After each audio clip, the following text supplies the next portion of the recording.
राजस्थान की सीमा पर बसा था एक पुराना गांव, कचनपुर।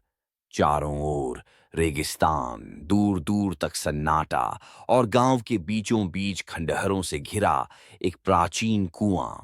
कहते हैं ये गांव कभी बहुत समृद्ध था, लेकिन 100 साल पहले एक रहस्यमयी घटना ने सब कुछ बदल दिया।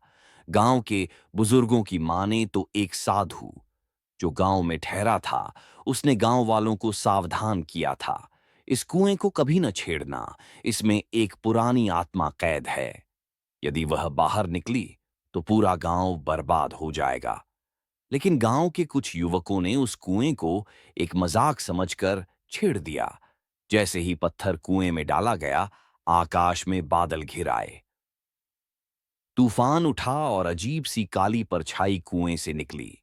एक ही रात में गांव की गायें मर गईं, बच्चों को बुखार चढ़ गया, और सबसे भयावह, गांव की मंदिर की घंटियां अपने आप बजने लगीं, जबकि मंदिर कई सालों से बंद था। धीरे धीरे कचनपुर वीरान होने लगा। हर अमावस्या को एक व्यक्ति रहस्यमयी तरीके से गायब होने लगा। लोग डर के मारे गांव छोड़ने लगे।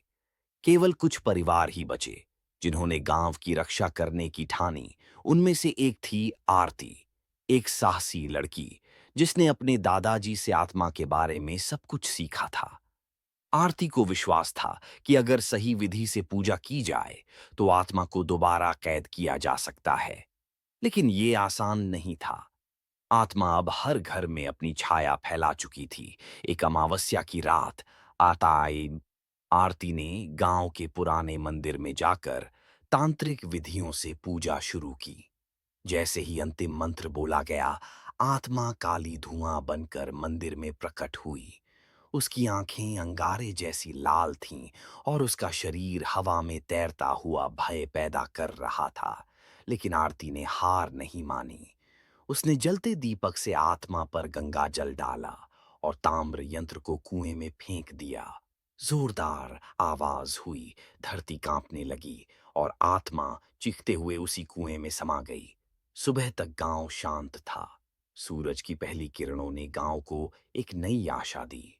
लोगों ने राहत की सांस ली, लेकिन कुएं के चारों ओर अब भी धुंध बनी हुई थी, जैसे आत्मा पूरी तरह गई नहीं। कहते हैं हर 100 साल में आत्मा फिर से जागती है जब कोई उसका नाम लेता है। और इसीलिए आज भी कचनपुर गांव में उस कुएं के पास कोई नहीं जाता।